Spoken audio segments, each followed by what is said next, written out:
Baby.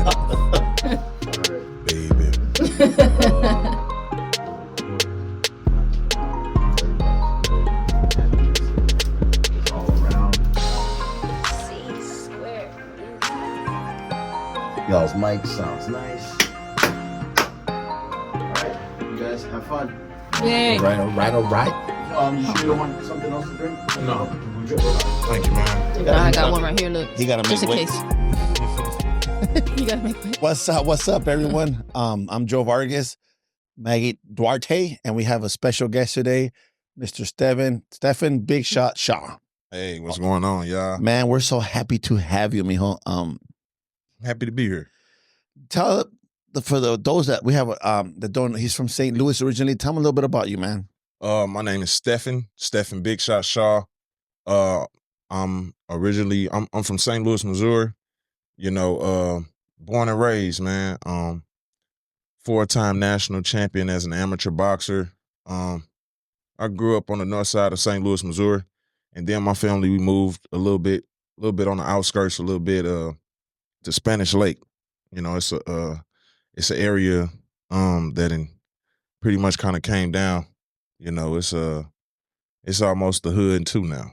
You know what I mean? Due to a lot of gentrification and all of that kind of good stuff. So, you know, I got the typical story, you know, but I thank God for my mom and my father, you know, because they kept me away from a lot of harm, kept me away from a lot of trouble. But it was also my conscious choices to try to, like, you know, never disappoint my parents. Yeah, that's the most important. They kind of just advised. Yeah, exactly. And your heart was, you know, you understood them. Because I feel like I met your mom and father. Yeah. And I met your dad a little more, but your mom, I can feel her, and she's a great person. You know, you're so blessed to have both of them Thank you, man. in your life. And I know exactly what you're saying. If you don't have a little bit of fear for your parents or fear of letting them down or whatever, exactly, that's what keeps you balanced. We talked about that with your dad. Like, absolutely. I always say that if it weren't for them, I probably wouldn't even finish school because I wasn't interested in that, you know? So if it weren't for that fear of like disappointing my parents. Exactly. I'm the same way. Man. I never truly wanted to disappoint my parents because, you know, I just didn't want to. Yeah, exactly, man. So, you know, to them, graduating high school was a huge achievement. So I think that I didn't ever want to disappoint, especially when you know how much, you know, parents sacrifice to do what they do to get you know, forward. Absolutely. And my parents, you know, they went through hell, so I don't have to. Yeah. You know, I love that. It would be dumb for me to take myself through things that my parents went through, you know, just because I want to be a knucklehead, just because I don't want to listen, you know what I mean? So, you know, like I say, I commend my parents, and, you know, coming from a place like St. Louis, I truly needed them. Describe, because I did, you know, I know fighters, but when I Googled St. Louis boxing, rich history, I found Virgil Atkins, Carl Daniels, yes, Von Alexander, yes, Eddie Cook, yes. One of my favorites, Freddie Norwood. Yes. David Lil Hagler. Yes, sir. Yeah. David Alexander. Yes. Corey Spinks, who was the most recent Spinks that fought. Yes. Leon Michael Spinks, Sonny Liston, and Henry Armstrong. Man, and then you got I know there's a lot more. This is the names that popped out at me, you know? Yeah. But describe to me St. Louis boxing. Man. You got all kinds of different styles here. You got a lot of southpaws.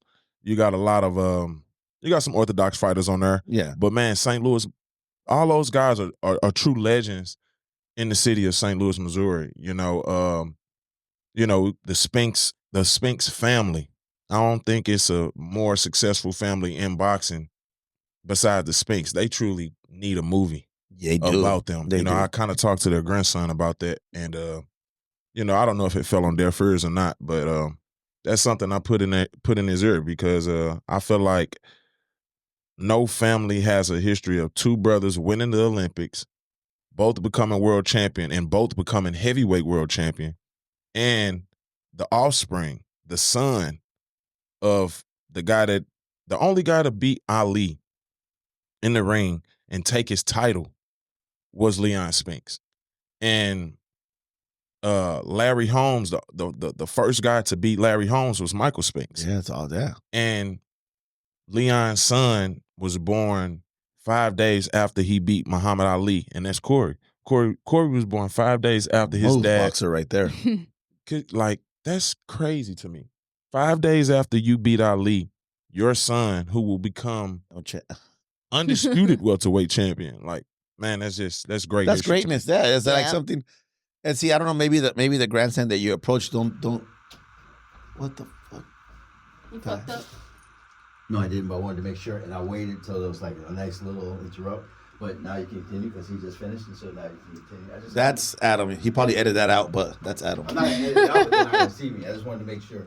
Corey to me is, I mean, I was little, so I didn't get to see Michael and Leon fight. Mhm. I remember my grandpa talking about them and my uncles talking about them, Mhm. but I got to see Corey's special fighter. Mhm.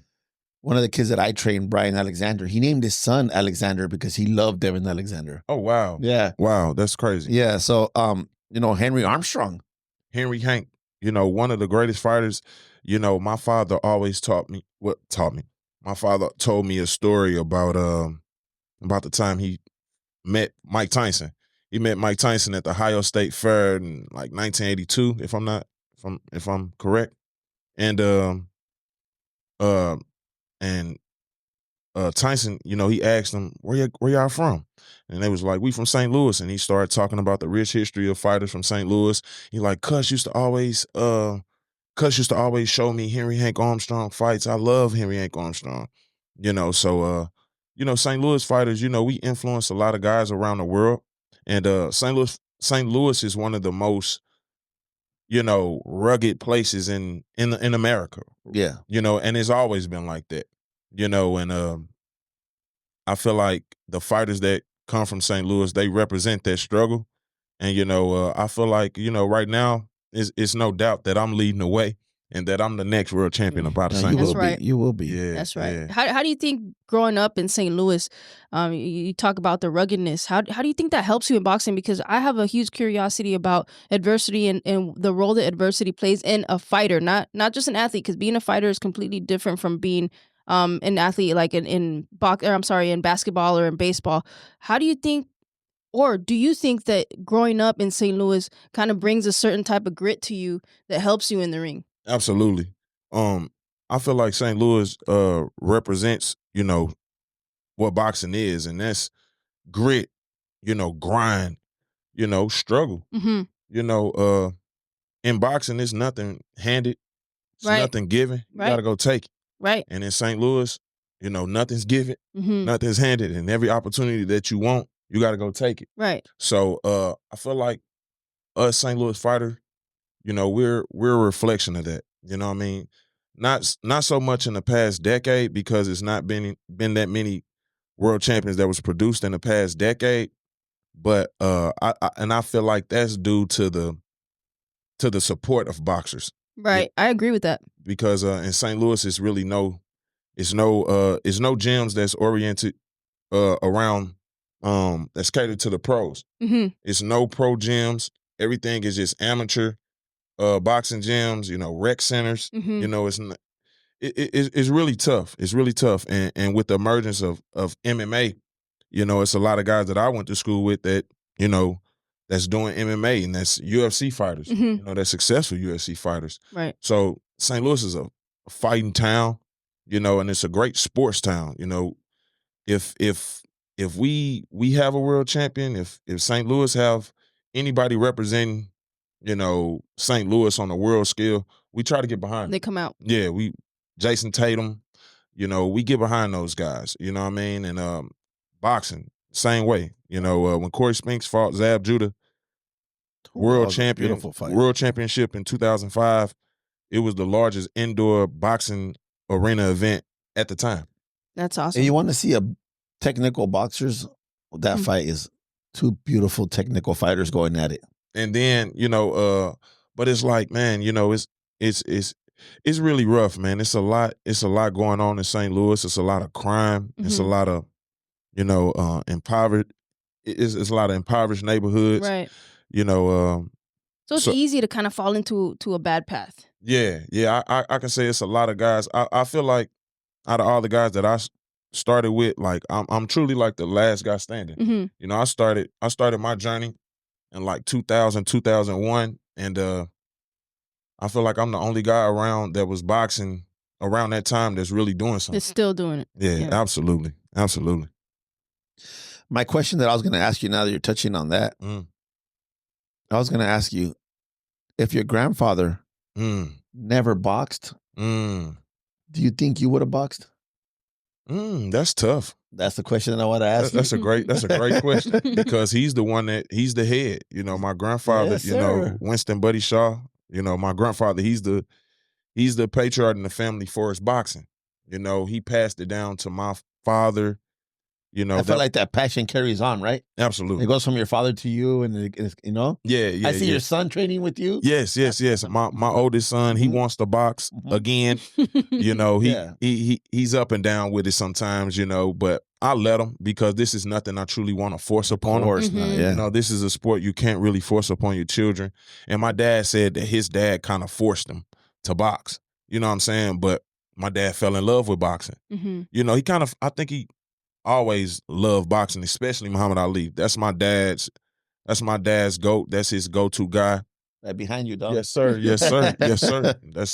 That's the man. You know what I mean? And you know, my grandfather, if it wasn't for him, we probably wouldn't be in boxing. But who knows? Who knows? But I know for sure that I'm glad that he did, you know, because I wouldn't be here probably today with you guys in San Diego, California on this podcast if my grandfather. It's funny how one decision changes everything, huh? Changes everything. Yeah. And that's huge. That's life. The reason I thought about asking you that was because when my uncle died, he was the first family member that boxed. And I remember when he died, I go, what can I write about him? I said, man, if he decided not to ever walk into that gym at 15, my uncle Michael became a referee. Right. My uncles fought for the title, for the world title in the 50s. And a lot of us, boxing is involved in our family. Right. If he didn't walk in the gym that one day, what would be of us? Right. Yeah, I definitely feel that, you know. Would I have found it? Would I have the same passion for it? Exactly. Yeah. I don't think I probably would have the same passion. Yeah. Because I always remember, and I go back to, you know, being a young kid, going over my grandfather's house, and he used to have like a big old box full of VHS tapes. Man, and those were like gold, huh? Some people are like, what's VHS? Man, you know, man, I used to pop in all those VHS tapes. You know, he had Sugar Ray Leonard versus Tommy Hearns on tape. He had the entire 1988 Olympics. Dang. On tape. That's cool. Those of you who don't know, that's Roy Jones era. Roy Jones, Riddick Bowe, Ray Mercer. That great. I think Carbajal was on there too. I was just about to say Michael Carbajal. And my dad always talk about Michael Carbajal was one of the baddest little guys he's ever seen. You know, he used to fight in the amateurs with those guys. Yeah. And my dad actually, I think one of my grandfather fighters, if I'm not mistaken, he beat Michael Carbajal in the National Junior Olympics. You know, but a lot of those guys, man, you know, I grew fond of that whole entire era, and then the 90s era. That's my, you know, I was a 90s kid, you know what I mean? 90s, 2000s. Who'd you like watching in the 90s? Roy Jones. I was HBO Sports, so Roy Jones. I was a huge Oscar De La Hoya fan. Yeah. Like Oscar De La Hoya was my guy. You know who's what my I mean? guy? You know who's my guy? Who? Gerald McCullum. Gerald McClellan. See, it's too sad what happened. Oh my God, man! Like the whole entire 90s, from Gerald McClellan, Bernard Hopkins, James Toney, Riddick Bowe, Evander Holyfield, Michael Moore, Mike Tyson. But Mike Tyson was my ultimate. Yeah, you know what I mean. Yeah, I was a little kid. I couldn't go to the fight party that my parents went to, so. When they came back, I asked him who won, and he was like, "Nah, Tyson lost," and this was to Holyfield. See, I was born after Tyson lost to Buster Douglas, so I never knew that Tyson had suffered defeat. I thought Tyson was. Well, he had a video game, so you're like, hell no, he's the best. He's the best. Yeah, he's the best. The best, man. Tyson was everything. We loved his story. We loved who he was. Absolutely. Yes. He's a cultural icon at the end of the day, too, you know? Yes. And he's a historian himself. Yes, he is. You know, it really huge on that. Yes, he is. You know, after I'm so sorry. When I was talking to Bashir about the names, I researched some names, right? Because I know fighters, but when I was reading Henry Armstrong, and I was hearing, you know, I've had the pleasure of knowing Big Shot for, I don't know, 9 years, 8 years already. About 10 years now. 10 years now. And Bashir, I've heard the stories of the city of St. Louis and the struggles. So when I saw Henry Armstrong, I went on his box rec. And his first 3-4 fights, he lost them. Yeah. Mm-hmm. And that didn't define who he was. You know, he just found, but he debuted with guys with 20 fights. Yeah. It wasn't like it is now, you know, let's take it easy, walk it. But he was taking risk. He was a dog. You gotta really love this shit. You know, you really do. You made a great point about not wanting to force anything upon your son, because this is something that, in my opinion, you really have to love it. You're trading blows with somebody. If you're not okay with getting hit, it's tough, right? What would you think? What would you say is your biggest driving force about you? Because you have longevity. You've stayed in the sport for many, many years, and you're still going at it, and, you know, future world champion. So what do you think, what would be your biggest driving force to staying driven to want to continue to be in boxing? Because I truly want to be great. Mm-hmm. Like, that's like my driving force. Right. Before my kids came along, like, that's like the cherry on top, like my family. Mm-hmm. A different motivation, huh? Oh, that's like indescribable, huh? I can't put words to it. I really can't. Yeah. But you know, before I met my wife, you know, and I met my wife through boxing. I fell in love with boxing before I fell in love with a woman. So it's only right that I met my wife through boxing. Yeah. It was just, I feel like, you know, that's beautiful. Yeah, I feel like you know, boxing is my life. You know, I love everything about boxing. I love the good. I don't love the bad, but hey, it's a part of the game. So you know it's there. I know it's there. And well, you live and breathe this, man. This is your life. Live and breathe it. That's what it is. I eat, sleep, and you know what boxing. You know what I mean? So it's like, man, my driving force really is just to be great. I want to be one of the greatest fighters to ever live. Mm-hmm. You have to be a special breed to be a fighter. Yes, you do. Absolutely. Because not everything's handed to you, and you have to win everything. And unless you have a silver spoon and you're an Olympian, but I like the guys who have a story, right? Who go through struggles. Absolutely. Mike Tyson didn't make the Olympics, and we like him because he had, you know, but you know what I mean. He didn't win the Olympics, but he had a certain team around him. He got with the guy like Cus D'Amato, and Cus D'Amato already was in the pro ranks. Oh yeah, years, and he's already been established. So when a guy like that has a young prodigy, probably that should have made the Olympic team or alternate for the Olympic team, I feel like it was a lot easier to market that kind of fighter because Cus D'Amato knew exactly how to I was about to say that, how to put the guys around him. Jacobs, Bill Caton. Cus did all those are that's the management team, and he had Kevin Rooney as a coach, Teddy Atlas. He had the formula, and he had the background with Floyd Patterson and Jose Torres. So he knew the business, and they just moved Mike Tyson the right way accordingly. And it's like, I love Mike Tyson, but it's a lot of those early fights that he fought in 1985. It was, you know, they kept him busy. And that's how you truly supposed to move somebody. Yeah. You know, Tyson turned pro. It was like 2 years before he became. It took him 2 years to become champion, but he was 28-0. Like nowadays, it's hard to do that. Yeah, it's hard to do. Like I look at Chavez, I'm like, how the hell did he get 70, 80 fights? For real, huh? You know, even if they're taxi drivers or not, you still have to make weight. You still have to fight. Yeah, dude. You know. Yes. Forget all that, man. Like, also, the guy, people, like, sometimes if you fuck around and underestimate somebody, you can get caught. That's the game, you know? And that's find out. And that's the biggest thing about boxing. You got to take every opponent serious. Absolutely.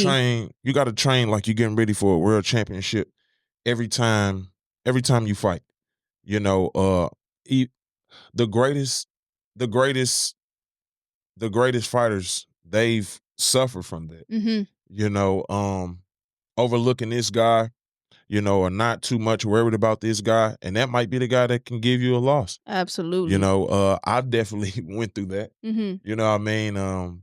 Unfortunate as it is, but nothing can really shake my spirit from this sport. I've been through the worst. I've had the guys that made the modern day champions into champions, tell me that I'm nothing. Mm-hmm. You know what I mean? And that's, that was a tough pill to swallow. You know what I mean? And it's another driving force for me to this day. Right. Use it as fuel. It's cool, but that's your opinion. Right. Man, it's like, and it's not even they tell me I was nothing. It was just like, you can never be on the level of Muhammad Ali. You can never be on the level of, when I was with PBC, the main face for PBC, he told me, you can never be Muhammad Ali. You never can be Floyd Mayweather. And my question at the time, just to this day, is why? What did I do to make you say that? Mm-hmm. I'm not calling myself the GOAT. I'm not pointing at the camera. I'm gonna get you. Mm-hmm. I'm not doing anything like Ali. I'm the anti-Floyd as far as bank account. I'm broke. I know what it is, Big Shot. I know what it is. What? When you walk into a room, your confidence makes people uncomfortable. You are not boastful. You are just confident, man. And that comes from the upbringing you have, the values your grandfather, your father, and your mom implemented in you. So I can see men being uncomfortable when you walk in. Yeah, that's unfortunate, man, because, like you say, it's a certain type of confidence and a certain type of way you have to carry yourself being a fighter anyway. Absolutely. You can't walk around with your tail tucked. Right. You know That's what I mean? true. You get stepped over. But uncomfortable men get uncomfortable with that. Yeah. I had the pleasure of accompanying him when he fought in Minnesota one time, and he fought a good fighter that day. I remember that fight. Mm-hmm. And I was in the corner. I wasn't sitting down. Bashir took me. I went with him, and I accompanied them. Mm-hmm. And, man, Big Shot put on a performance. Mm-hmm. That guy could fight. Yeah. And I see him break him down. But I can see people looking at Big Shot. When you're a heavyweight, all eyes are on you. Mm-hmm. All eyes are on you, and you have to. People are going to either hate you or love you. Yeah. And it's you really can't get caught up in it though. Absolutely. You can't get caught up in who loves you or who loves you not. Or who That's you, but you're strong. Yeah. Most of your guys that work with us, they're strong in the ring. Mm-hmm. But they're not strong outside the ring. You know right. what I mean? Yeah, man. The biggest thing about this sport, you got to be strong. You got to be strong skilled, and you got to be strong willed. Right. You got to have a strong grind and a strong mind. If you don't have a strong mind, you might as well get out of this sport. You know what? That's beautiful what you just said, because when I started coaching fighters, I never realized I had to coach them for outside the ring. You just coach for a fight, but you've seen it, Maggie. Coach, I'm going through this. Yeah.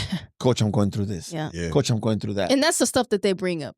You know what I'm saying? Because I know in the sport with a lot of machismo, sometimes you feel like you're weak for saying certain things or for voicing certain, that voice in your mind that's telling you that, having self-doubt and shit. So that's the stuff that they bring up, let alone the stuff that they don't bring up, Exactly.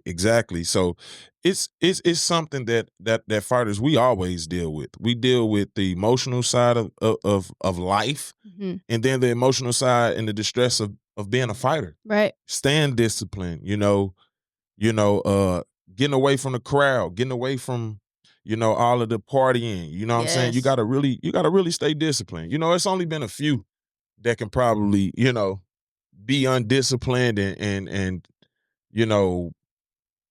act crazy and be wild and still be successful. Yeah. You know what I mean? That's hard to do. Absolutely. You know what I mean? And it's already a tough sport. You know what I mean? Like, nothing's given, nothing is handed. You got to take everything. And if you're not favored by the promoters, they don't really care about you. Yeah. You know what I mean? Like, in this new era, if you're not made anything by the promoters or the powers that be, people are going to look at you like, who is this guy? Yeah. You know what I mean? But I feel like I'm dangerous. Oh, we know you are, but I seen this shit. Hey, Big Shot, I got a question for you. 2 questions. Talk to me. Okay. Describe to me the first time you ever got hurt in the ring. I don't know if you were 10, 12, 14, 15, how you felt. And describe to me the first time you hurt somebody, how you felt. The first time I got hurt, man, I don't know. I don't think I ever got hurt. I mean, like young. a body shot. Like, he with a hard, good shot. Yeah, it's something that makes you like, oh shit, not hurt, but yeah. like, caught your attention. That was 9 years old. Man. Yeah. That was at 9 years old. You say I want to get off the ring now? Yeah, one of the guys. I used to spar with older guys because I was always the youngest. 6 foot at 9 years old.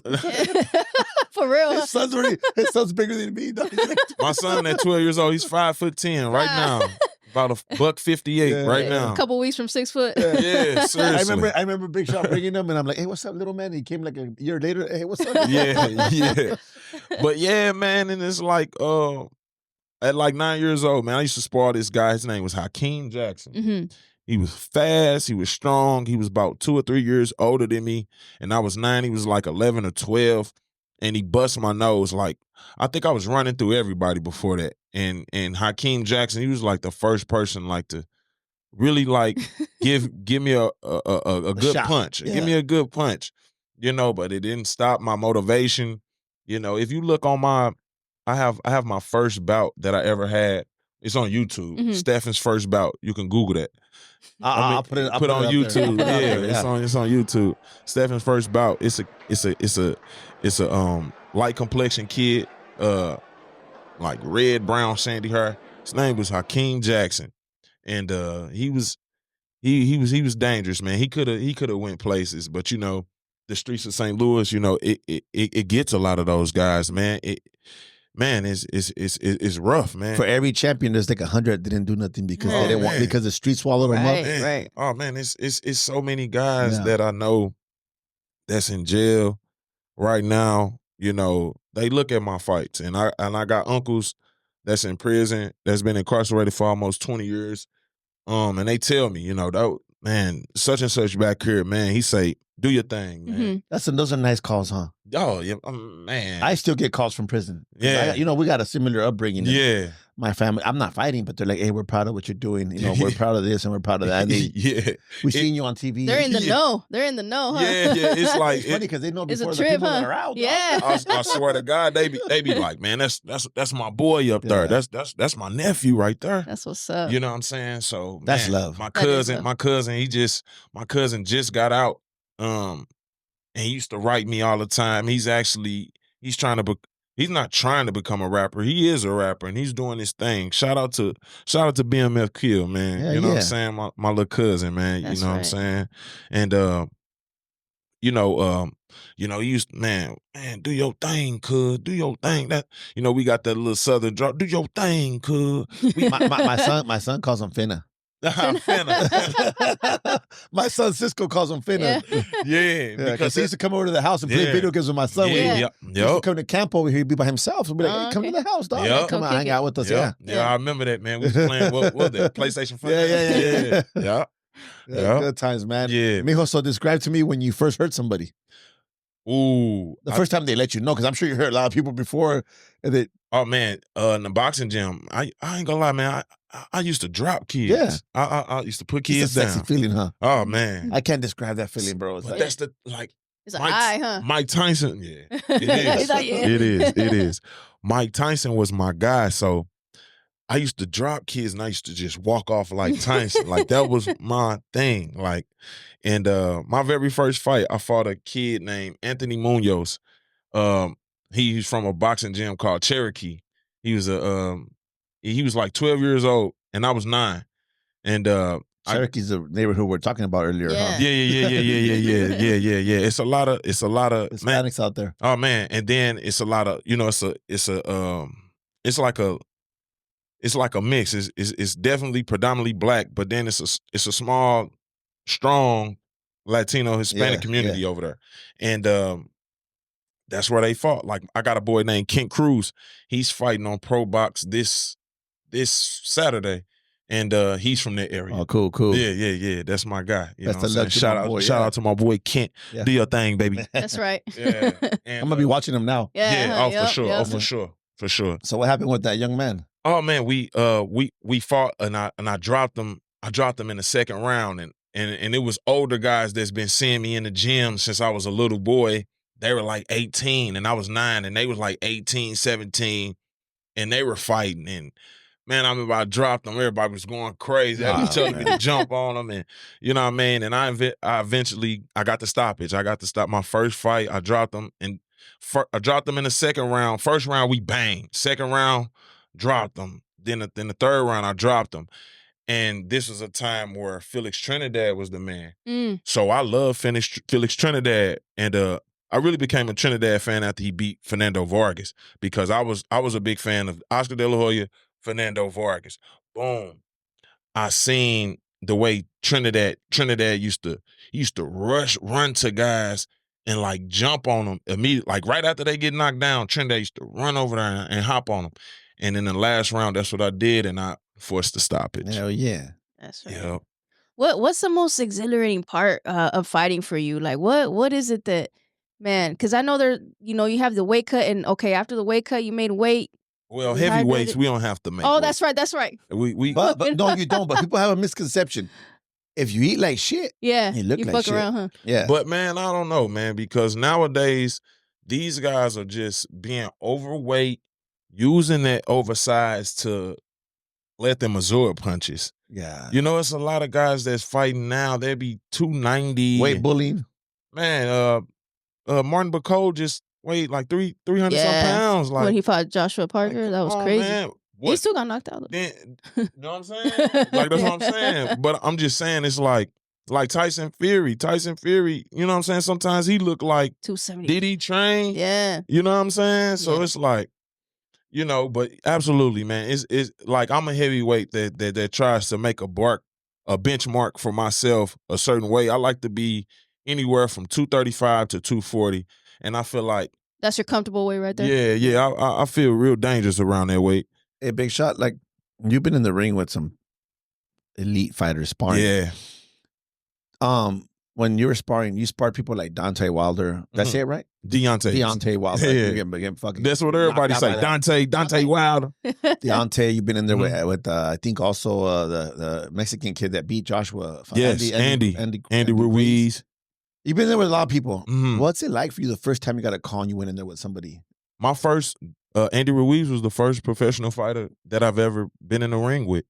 And, you know, I was in Vegas and I was getting ready for the National Golden Gloves, man. And, you know, and me and Andy, we was banging, man.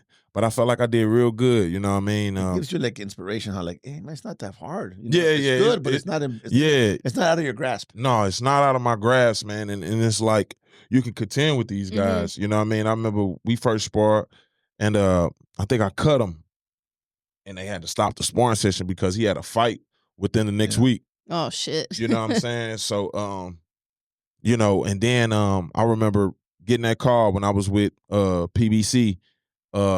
I wasn't fighting at the time, and they asked me, do I want to go spar Deonte Wilder? I'm like, absolutely.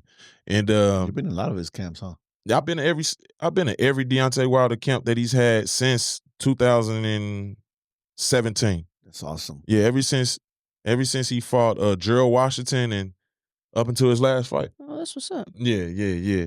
Gerald Washington is Dwayne Moore's like homie. Oh yeah? Yeah, they're like buddies. They're buddies. Yeah, I think they was like in the Navy together. Yeah, Navy, yeah. Well, I thought he was full of shit, and then he gets on the phone with him. Yeah. Oh, hey, do know him, huh? I'm trying to get some work with Gerald Washington. Where you at? Where you at? You got to book him through Dwayne. Man, we already tried to do that, book it through Dwayne. Oh, Dwayne, you let me down, dog. So, okay, I want to know what is the most exhilarating part of fighting for you. I know you guys don't cut weight or nothing. Maggie likes the fucking thought process. I'm about the thought process. Like what is it about when that bell rings and you've been putting all that work in camp and you're like, let's fucking go? It's like you can't let anxiety get to you. Mm-hmm. You gotta. That's when it's like you really gotta be calm. Mm-hmm. It's like I look at it like it's no different from the gym. You know what I'm saying? It's like I mean, of course, it's live. It's energy. But one thing I used to watch when I used to watch Floyd Mayweather, one of my that's my guy. You know, I believe I could say him and Roy Jones and Tyson, Ali and Sugar Ray Leonard, Pernell Whitaker. Those are my goats. You know what I'm saying? Okay. Then I got some honorable mentions in there. Yeah, the other day we were talking about Floyd, me and Bashir. He almost left hooked us. I had to walk away, dog. I remember. I was Floyd Mayweather, he beat everybody he fought, man. And if you didn't think he did good the first time, he beat him easily. He did that. Changed his mind quick. Yeah, it's just like, he's the guy. But then he made all the money you could possibly make in this sport. You know what I mean? And he did it smart. He opened businesses. Man, and he did it doing good clean, for himself. discipline. He did it the right way. He was a good example for fighters too, because he's like, don't do this, don't do that, just train. Mm-hmm. There's stories of him winning fights and just running back home, or after the fights he wouldn't even go to. He just go train again. Or if he did go to a club, he didn't drink. He didn't mess around, and then he'll run from the club. I heard stories about he would show up to the clubs, get money for showing up. Because that's businessman. Businessman, and then go back home. Facts. But back to what I'm saying, like, I used to watch him fight, and they used to say, it ain't nothing but like the gym. It ain't nothing but like the gym. Now, he's the greatest fighter probably ever, and his corner is just reassuring him in between rounds, it ain't nothing but like the gym. Yeah. Keep it just like that. How important you think it is to have like a Bundini in your corner? Like, every fighter I feel needs one, right? Needs a guy championing you. You need a guy because boxing is physical, but it's more mental. Oh my God. You know what I'm saying? The mental controls the physical. You know what I mean? Exactly. So it's definitely mental. Mm-hmm. So and you need guys to put that champion spirit inside of you, especially you already got the champion spirit already inside of you if you won national championships and now you're a pro and you're on your way to try to become world champion. Mm-hmm. It's a champion spirit in you. Right.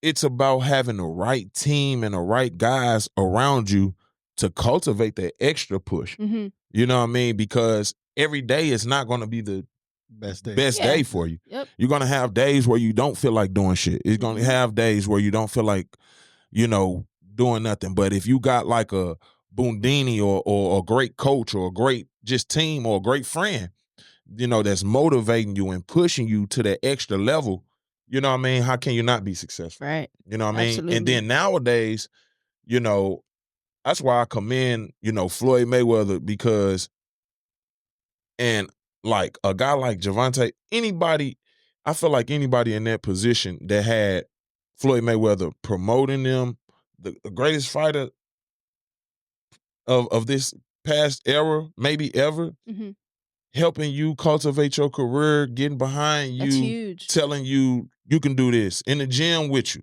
dolo, y'all training, like, how can you not be successful? Oh, that's huge, man. I see that. Because, I'm sorry, because as you know, as you be in the gym, have fighters, if Chavez came to the... Oh, man. Yeah, that's huge. What type of spirit would he put in fighters? Absolutely. You know what I mean? I see Bud Crawford doing that too for his young fighters. Absolutely. I love that about Absolutely. Absolutely. Floyd and Crawford do that a lot. Yes. Crawford's definitely doing it. Crawford goes to all the fights. Yeah. I see that. I'm a huge fan of Crawford. We fought Harris. It's Charles Harris Jr. Yeah, we fought him on the PBC card. No, I'm sorry, Pro Box in Florida. In Florida. With Kyle. And he was there. He was there supporting him. Steven Nelson was there. Steve, I have a great relationship with Steven. And that's a small, it was, if you've been to the Pro Box gym out there in Florida, it's a small little venue. And he wasn't too big for that. Right there in Plain City. I fought there before. Yeah, I had a first round knockout. Hey, it's funny? They're turning into they're going to turn into like a big platform. Oh, yeah. Yeah. Pro Box is, I just got signed with Pro Box. Yeah, they're going to turn. Pro Box is they're promoting my next fight. I fight. Oh, tell people about that. I'm sorry, man. No, we good. We just rocking out. I got excited he was here. No, we just rocking out, man. We just rocking out. April 12th, man. I'm in co-main event, Pro Box TV. This is my first fight under the new deal that I just signed with them guys. Shout out to all those guys over there. And they're really cool people. Yeah, man, I can't wait to, really make a statement and do my thing. That's right. I can't wait to go out there and shine. That's right. You know what I mean? And get what's yours. Yeah, take what's mine. Yeah. You know what I'm saying? You know what I'm saying? If they don't give it to me, I'm ready to go take it. Yeah. You know what I'm saying? That's the mentality you gotta have, man. Yeah, that's the mentality you gotta have. I see you in the ring sparring, and it's beautiful to see how calm you are. I really try to observe and absorb the energy that fighters are going through when they're sparring. Because like you said, what happens in the gym, it's gonna translate over to the fight.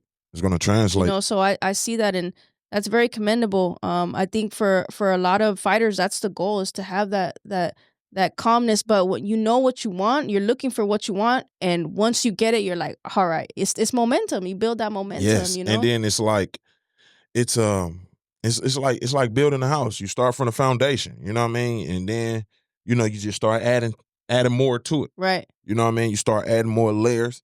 You know what I mean? Before you know it, you got a full masterpiece. Is that how you look at it? Like when you're sparring, you're like, I'm gonna start here. I'm gonna start with this, and I'm gonna build off of that. Yes, I'm setting up certain shots just so you can open up to this. You know what I mean? Right. I'm setting traps.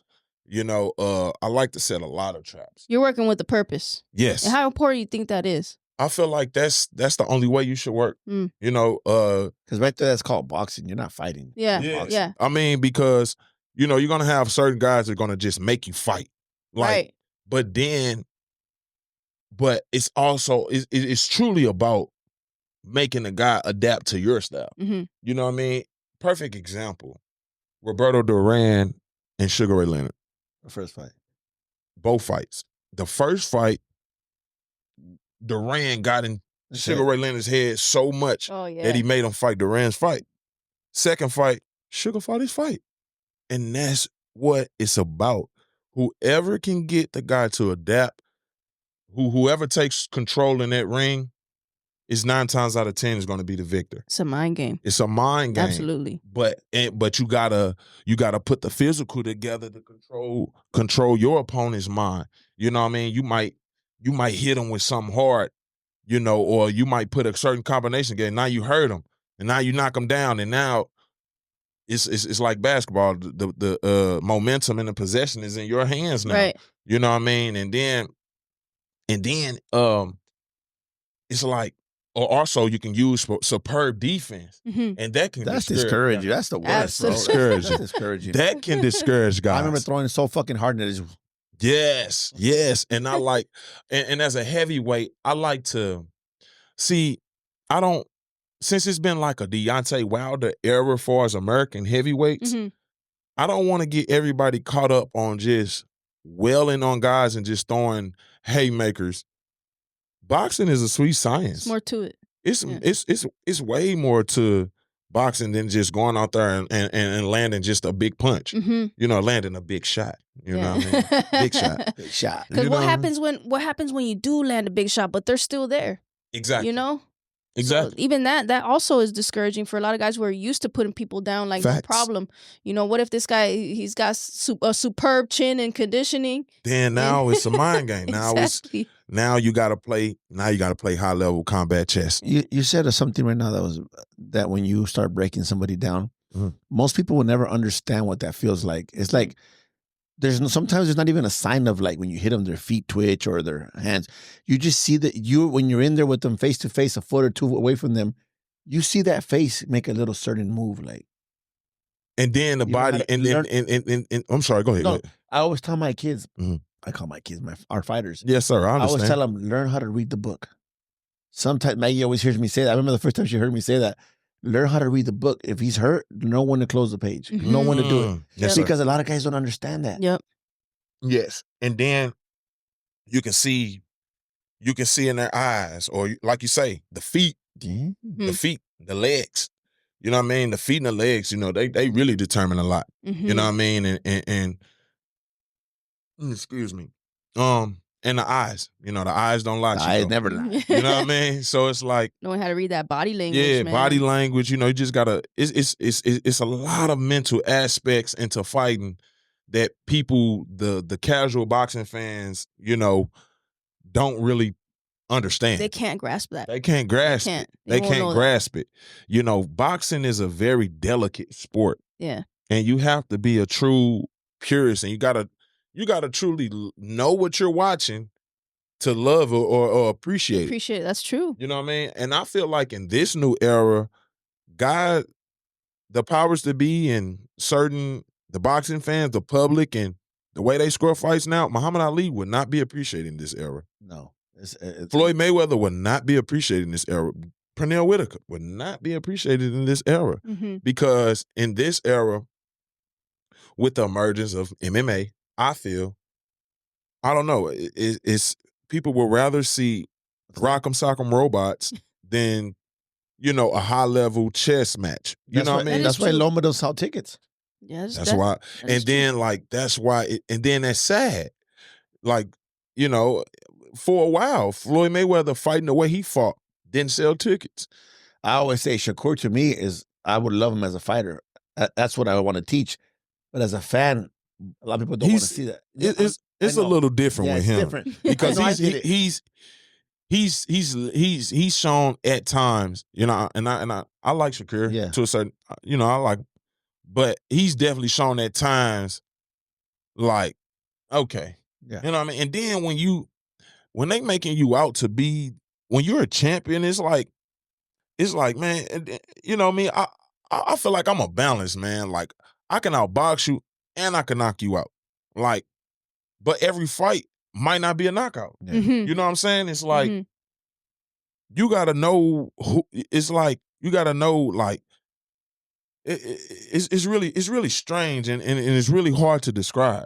You know what I mean? It's like you take what you can get. You know what I mean? You get what you can take. You know what I mean? Every fight, you're not going to knock out everything. Yeah. You know what I mean? Terrence Crawford, he was just on a 10, 12 knockout streak, and you know what I mean? Then he go fight this guy. He couldn't knock him out. You know what I mean? And people like, oh, well, Majimov, he did great, and then he probably beat Crawford just because he didn't knock him out. Yeah, exactly. You know what I mean? It's like it is hard to please these fans out here, in this new era. In this new era. Because everybody wants. Well, everybody has a voice now. Everybody has a voice. That's true. And I think that's a huge influence. Yeah. That's the thing. Yeah. You know what I mean? Like back in the days when Hagler, Duran, Chavez, all these guys fought. No, but only the press would you would just read. You wouldn't hear everybody else's thoughts. Now. Like again, like nowadays, like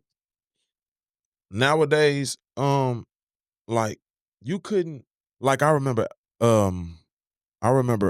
Julio Cesar Chavez, he beat Mildred Taylor. And then his very next fight, some scrub. He fought a guy 1-15. Yeah. The sanctioning bodies wouldn't even allow that nowadays. Now they wouldn't. They wouldn't allow that. It's just things is different now. Yeah. Things is different now. But absolutely, you know, I love it. Yeah, I could talk about me and this dude talk boxing. How many Virgos champions do you know? Oh, you know? Because we're Virgos, both of us. I'll stay out of it. September babies. Sugar Shane Mosley. That's right. Lennox Lewis, Eric Morales. Yeah. Was it Marciano in there? I think he was in there too. I'm not sure. I think Marciano is. Yeah. Marciano. Who else? There's a lot. When I got you right now. Hector Camacho Jr., he wasn't a champion, but his birthday same day as mine. Yeah. And Camacho Sr.'s birthday same day as my mother's. May 24th. Yeah. Big shot. 3 attributes you could take from any fighter. What would they be? Mind, defense, and power. No, from any fighter. Just name me. Whose mind would he take? Mine, I would take Floyd Mayweather's mind. You can't pick him anymore. Defense. I know what I was going to say because he said Pernell Whitaker. Shakur Stevenson. His defense? Shakur's defense. Okay. What about power? George Foreman. Woo. Yeah, you can't go wrong with that one. George Foreman or Deonte Wilder. He just passed away, man. Yeah, so I got to give George Foreman You know, nobody gives George Foreman credit, man. Like George Foreman's a bad dude. Dude, when he lost to Ali, that wrecked him. Yeah. It did. He was knocking everybody out. Yes, he was 40-0 with 37 knockouts. He walked away from the game for I don't know how many years, like 10, 15, 20. Yes, he did. That. Yes, he did. And came back even better. And when he knocked out Michael Moore, I love that video because Michael Moore's pissed. He was lucky. He's like, no, dude, he said that. But I just watched that fight. RIP George Foreman, man. Yeah. I really love George Foreman. I just watched that fight. I just watched all his whole championship run from when he beat Joe Frazier. I mean, he just dismantled Joe Frazier. I mean, they dismantled Ken Norton too. Man, and those was Ali's conquerors. Yeah. And then for Ali to come back and beat Conquer him. Oh my God, that's why they say he's the GOAT.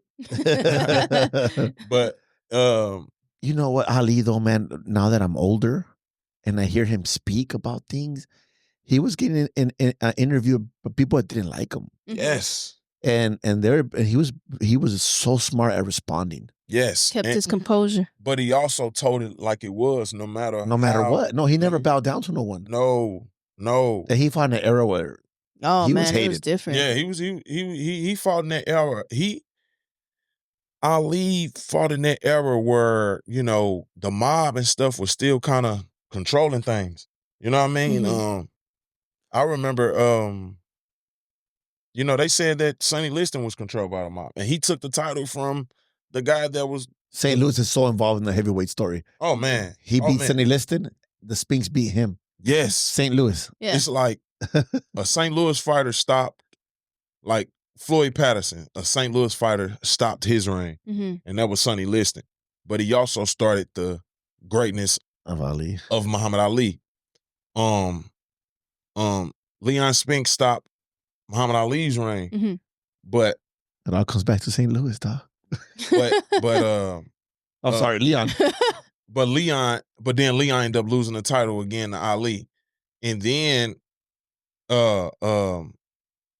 Michael Spinks stopped Larry Holmes' reign. He was about to break Rocky Marciano's record, and Michael Spinks beat him, and then Tyson started his reign. You know what I mean? You know what I mean? So it's just, you know, St. Louis, very intricate in boxing. We got to put St. Louis back where it belongs. We got to put St. Louis back where it belongs. You're gonna give a lot of these youth an inspiration. Most of all your kids, your two sons, are gonna be like I ain't gonna lie, like I'm really the a hope in St. Louis. Awesome. Like I feel like they love me. You know what I mean? All the little young kids that box, all the teenagers that box. You know what I mean? I hope you don't live. Say that again. I hope you don't live. When That's you don't real. dream, you don't live. That's real, man. And St. Louis, you know, I try to inspire the hopeless, because a lot of us in St. Louis, we feel hopeless because it's not like California. You know what I mean? We're in Missouri. Yeah. Like small Missouri. You know what I'm saying? There's no. I feel like you guys are like San Diego. Like, I know your team left you. Our team left us. Yeah. We're like, exactly. We're in California, but we're San Diego. Yeah. We're not LA. Yeah. Right. We're in the boxing market, you know, we have to go up. You got to go to LA to spar. Yes. Yeah. Yes. When Canelo was here in San Diego, it helped us a lot, but he's gone now. Yes. Yeah. Yes. You know? And Canelo, man, I love Canelo. Yeah. Canelo's one of the. You've been in there in camp with him. You've seen him how he is. He's like walks in, shakes everybody's hand. Yeah. Man, super chill. Oh man, I love that. Yeah. Like he's very embracive. Yeah. He's very cool. Champ. Yeah. He's like, you know what I'm saying? Yeah. I like that. You know what I'm saying? As soon as I come in, I'm looking down. As soon as I look up, Yeah. you know what I'm saying? And I'm like, I left one important person from St. Louis. We talked about all the boxers. There's a couple coaches, but one of my favorite coaches, my mentor, is Bashir Abdullah. yes, sir. And that's his coach. Yes, sir. You know, Coach Bashir be getting all uncomfortable when I. Yeah. But I understand it's his religion. Yeah. I learned a lot from him. One time I was sitting down, Maggie, I was exhausted. Mm-hmm. And I was sitting in the corner of the ring and in the corner on the floor, and I see Coach Bashir coming, and I jump up. And he, no, sit down. And I don't want to say it the wrong way, but he said something along the words like, in Islam, if you're tired, you don't have to get up to greet me. I'll greet you. And I said, Coach, in my culture, you have to get up and greet your elders. Yep. Well, I respect your culture, but you got to take mine into consideration. I said, I will, Coach, I promise. But in my culture, you respect in every culture, you respect your elders. Absolutely. But in ours, you have to, and I always give coaches props, and he gets uncomfortable, and I like making him uncomfortable. Yeah, in a good way. Yeah, for real. He's one, and that's why I love that. This is one of the reasons why I love Coach Bashir. Bashir, he doesn't look for praise. Yeah. He doesn't look for accolades. Mm-hmm. You know what I mean? He's a background guy. Maggie, one day he fought. Mm-hmm. That day I got to corner him. I helped him out at the Honda Center. Mm-hmm. Yeah. And I couldn't find Bashir. Right? I was like, where's he at? He was ready to go. He wasn't left alone. He was good. But I was like, where's Bashir? He was praying. It was prayer time. Yes, sir. He was somewhere behind some like boxes and stuff.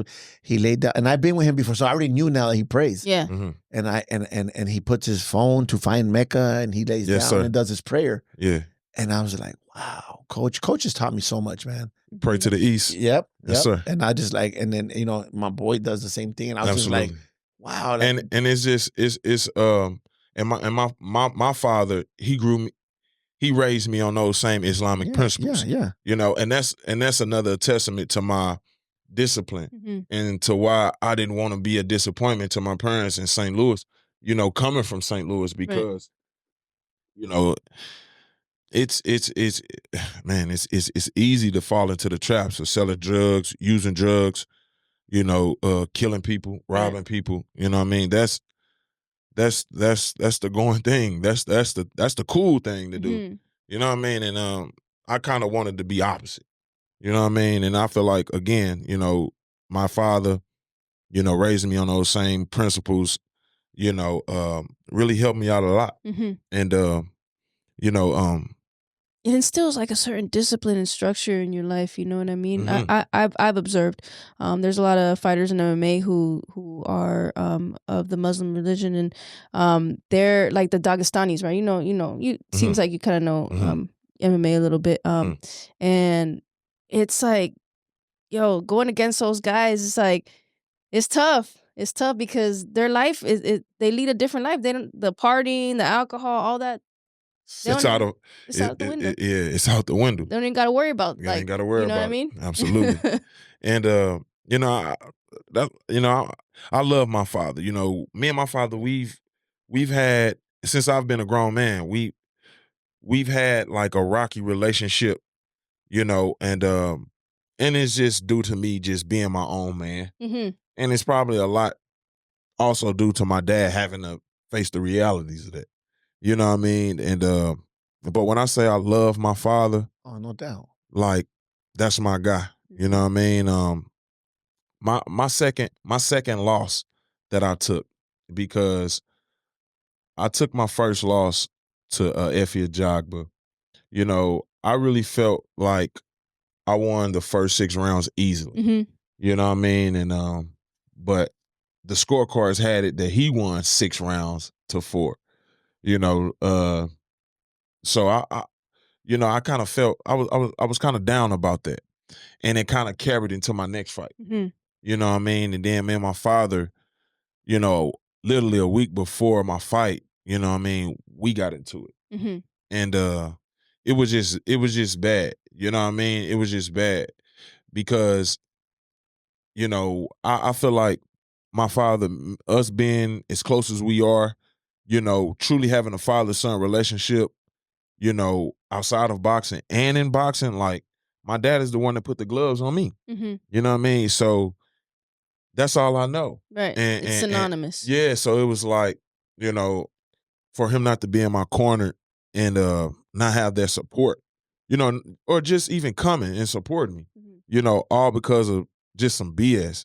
That really played a determining factor.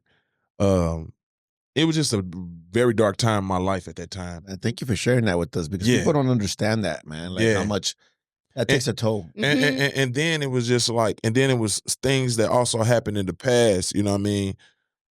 My father, I'm gonna keep it real with y'all. My father, he tells it like it is himself. You know what I mean? And in this business, that can be that could be a detriment, mm-hmm. To a certain guy. You know what I mean? Absolutely. Dealing with these higher ups and dealing with these people with money, they feel like they control everything. Right. So you better be mindful how you talk to us. So, because his dad's like, he does really well for himself, and his dad don't need, like, I've seen his dad, but the one that makes me nervous is his mom. Mom is the about gangster. her, she's strong. Yeah. Mom was the gangster. You know what I'm saying? My dad, he's just. Bashir said she defended him a couple times, dog. Yeah. My mom was a G. You know what I'm saying? My both of my parents. She's still a G. She just has that. Yes. My mom still that a G only comes out when it has to. Yeah. She a queen though, man. And, are you named after your mom in the way? Yes, I am. Right. Her name is Stephanie, and I'm Stephan. Yeah. She named me after her. That's beautiful. Yeah. That's how gangster she is. Yeah. This is my junior. Yeah. Nah, but man, and that's where I feel like that's where I get my power from. I get my boxing ability from my dad, but my mom, she's strong. My mom's strong, and my dad told me, she used to bust girls' noses. You know what I mean? And you know what I mean? Your mom and Bashir were childhood friends, huh? Yes. And both of my parents went to grade school with Bashir. Yeah, okay.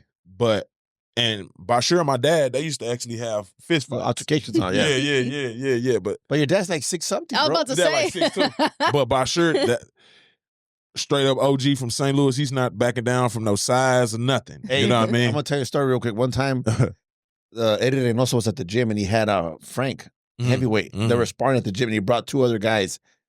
He brought a white kid that was 6'7". Yeah, and a Cuban kid. And a Cuban guy who was like 6'8". I'm not gonna say the Cuban. I know their name. I forgot the Cuban. I talk to the Cuban guy sometimes, but the Cuban guy was like scared to spar Frank. Like he was nervous. And I'm watching from down on the bottom, and Eddie's right next to me, Reynoso, and I go, "How big is that motherfucker?" Like 6'8". What a pussy! I said, And he goes, "I go, if I was 6'8", bro, I'll be punching people and I'll be fighting people in the street." He said, "That's why God only made you 5'7". He said, if you had that height, God knows us better than all of us. Yeah, but it's so sexy to watch the heavyweights, bro, because in any second, that fight could be boom, man. It's over. It changes quick. Yeah, it's over, man. But I feel like that's why you got to be. That's why you got careful. Yeah. But no, it's not even extra careful because it's gonna be what it's gonna be. Yeah. And if you train yourself to understand to take punches, and you understand to learn how to take steam off. Yeah, take the steam off shots. You know what I mean? And those little tricks of the trades, guys have to learn. You know what I mean? Have to pick up on. Because it don't matter if he's not a puncher, those shots still can probably hurt. Yeah. You know what I mean? It's still like, oh, my nose bleeding. You know what I mean? It just come with the territory. Mijo, do you think it's? I'm sorry. Go ahead, Maggie. I was just gonna say last question for me, because I'm very curious. Where do you draw from to stay calm in a fight? Where does that come from? I think that's probably from where I'm from. Yeah, St. Louis. Or just something that God blessed me with, or just something that I just have in me. Mm-hmm. You just gotta remain calm under fire. Yeah. Because if you truly understand boxing, and if you, I've been doing it for so long. Mm-hmm. I've been doing it since I was a kid. So it's like certain things become a second nature to you. Right. You know what I mean? It becomes natural to get hit. It becomes natural to taste your own blood. Okay. It's natural. Natural. You know what I mean? So and it's here. Mm-hmm. Heart. Right. You gotta have a bunch of heart, and you gotta be tough. You gotta be strong-willed, and you gotta really. I feel like ultimately you gotta have a great relationship with God. You know what I mean? Because boxing is not easy. Life is not easy, but with God, you can conquer all things, no matter how big or how small or how big the challenge is. If you keep yours with God and keep your faith, you know what I mean? Faith in God can bring faith into yourself. You know what I mean? Because it's all in your mind. Mm-hmm. Absolutely. Shot. Well, do you think it's true what they say? You learn from your. I don't like to call losses. Mm-hmm. But that's what people. They turn into lessons. Yeah. Right. If you keep harping on your losses, it's gonna remain as such. You know what I mean? That's true. It's gonna remain as such. A loss is a loss if you don't learn nothing. Yeah, man. A loss is a loss if you don't learn nothing. But a loss is a learning lesson if you learn from that loss. Exactly. You know what I mean? it's definitely a lesson. It turns into a lesson. It's like, okay, what did I do leading up to this, or what was my mind state? You know what I mean? And you know, those are your determining factors, man. And I feel like I learned through my wins, and I learned through my losses, and I learned from my wins. Yeah. You know what I mean? I don't be too high on my wins, and I don't get too low on my losses. I just try to keep it even keel, and you know what I mean, ride this thing till the wheels fall off until I become champion. And I feel like, granted, everything goes well in my career, and me just everything, keeping my mentality as it is right now, I'm definitely going to be world champion. Speak, I'm going to speak something into existence right now. You got to shake my hand right now. I'm gonna make you shake my hand, big ass. When you become world champion, I want that belt right here one day. I want to do an interview again. You got it. Okay, there you got it, bro.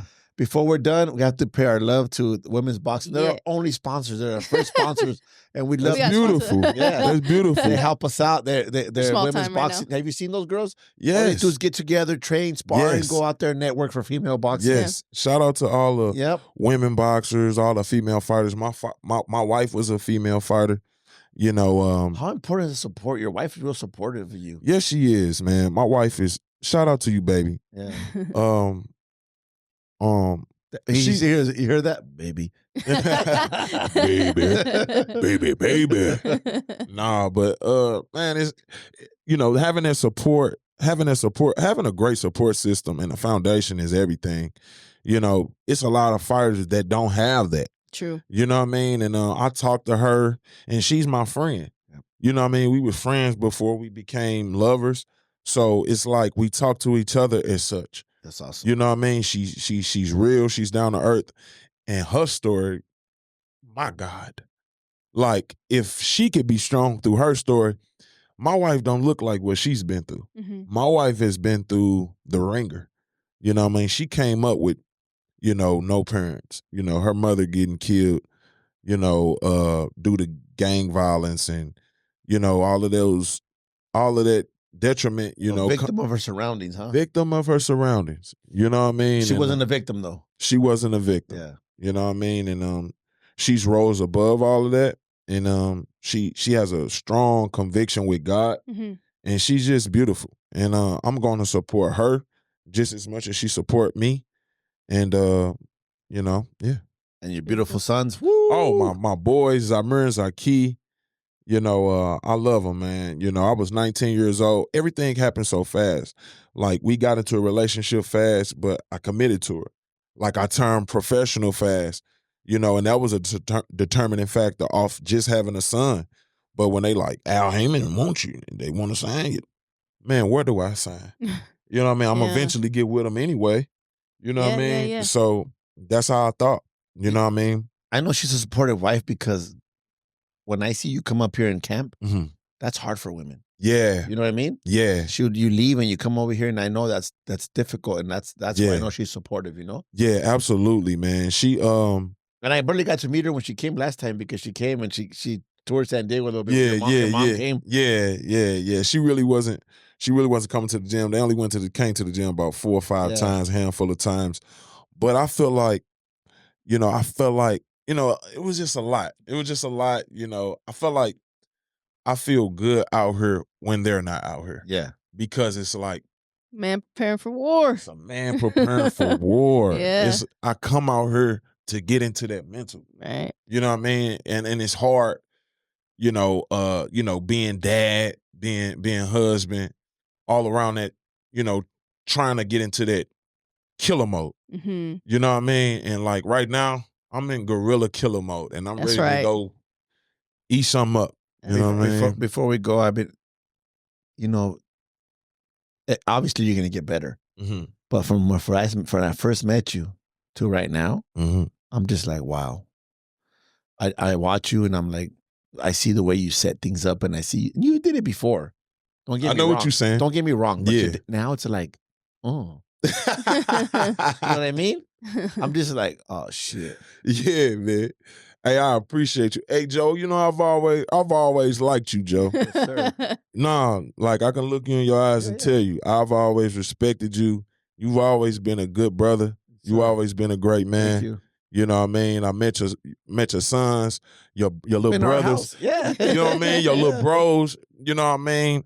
And man, you always been good and you always been solid. I remember one time, Maggie, he was having a hard time fighting with Coach. Yeah. And I jumped in there, man. Like, come on, mijo. Yeah. I was the mediating for both of them. I was talking to Bashir. I was talking to him. But that's what Bashir's done for me, too. Yeah. So that's part of coaching, you know? Yeah. It's not a child, but it takes a village to raise a champ. Yeah, You know what I mean? True. It takes a village to raise a champ. And I love that. And just to know that I've been in his corner once or twice and I've hung out with him and I see him train, I'm good with that. Yeah. You know? Yeah. It's the man right here. And I love his family. And we're gonna be cheering for you. April when? April 12th, next weekend, I'll fight co-main event, Pro Box TV. I'll fight a guy by the name of Rafael Akpajuri. And it's funny you talk about 6'8". I'm 6'4". I like to say I'm 6'5", but I know for sure I'm 6'4", and he's about 6'8". But like you say, it's not the size of the dog. It's about what's inside that dog. Right. You know what I mean? And you know, I look at him like a tree, and I'm just ready to chop it down. Yeah, that's right. For real. We can't wait. April 12th, Pro Box. Can't wait. I'm excited. Yes, sir. Let's go. Thank you for that. Thank you for doing the interview, man. Yes, man. This has been a Point and Yell production. Yeah, I think the words, but sometimes they don't come out of my mouth no good.